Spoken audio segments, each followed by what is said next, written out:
करके विचार की। इस देश की आरक्षण को ताकत देने के लिए बाबा साहब अम्बेडकर के विचार की। इस देश के लोकतंत्र को जिंदा रखने के लिए बाबा साहब अम्बेडकर के विचार की। इस देश के वोट के अधिकार को ताकत देने के लिए बाबा साहब अम्बेडकर के विचार की। साथियों, बहुत बड़ी एक ताकत जो ये मैसेज दे रही है कि अब इस बार हमें 400 सीटें चाहिए, वो इसलिए कि हमें संविधान बदलना है। ये सीधा घात है बाबा साहब अम्बेडकर के विचार पे, उनके हमारे देश के संविधान पे और इस देश की एकता और अखंडता और मौलिक अधिकारों पे।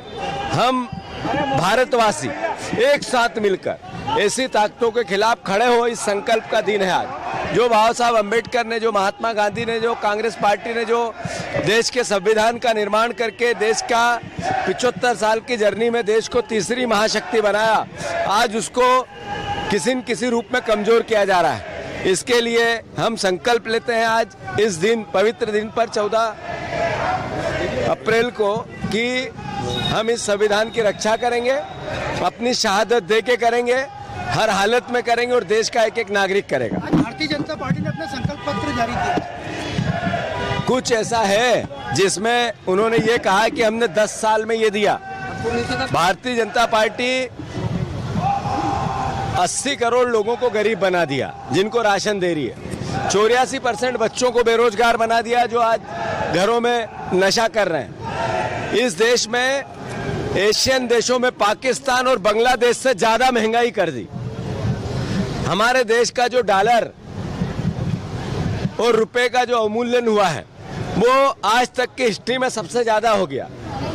देश में 10% लोगों के पास 90% संपत्ति पहुंच गई और 90% के पास 10% संपत्ति बची। मौलिक अधिकारों का हनन होने में देश नंबर 1 हो गया, विश्व में इसका नाम घटा है। हमारे देश में जो मीडिया है, हमारे देश में जो संवाद है, हमारे देश में वो ताकत जो अपनी आवाज देती है, उसकी स्वतंत्रता है, उस पे पहरे लगे हैं। हमारे देश की नरेंद्र मोदी जी को आने के बाद देश के हर स्केल पर अव्यवस्था बनी है, हठधर्मिता बनी है, लोकतांत्रिक जो अवमूल्यन हुआ है। बीजेपी अब कितना भी कुछ भी कर ले, देश की जनता समझ चुकी है।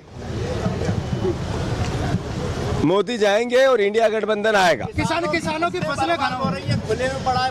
अब आप देखो कि किसानों के हालात पे, वो चाहे उनकी ऋण माफी की बात हो, चाहे उनकी बीमा की योजना के अंतर्गत सहायता की बात हो, या उन पर ओले पाले का प्रहार हो, या उनके गेहूं की खरीदी का धोखा हो, चाहे धान की खरीदी का धोखा हो, सबका एक अभियुक्त है भारतीय जनता पार्टी। भैया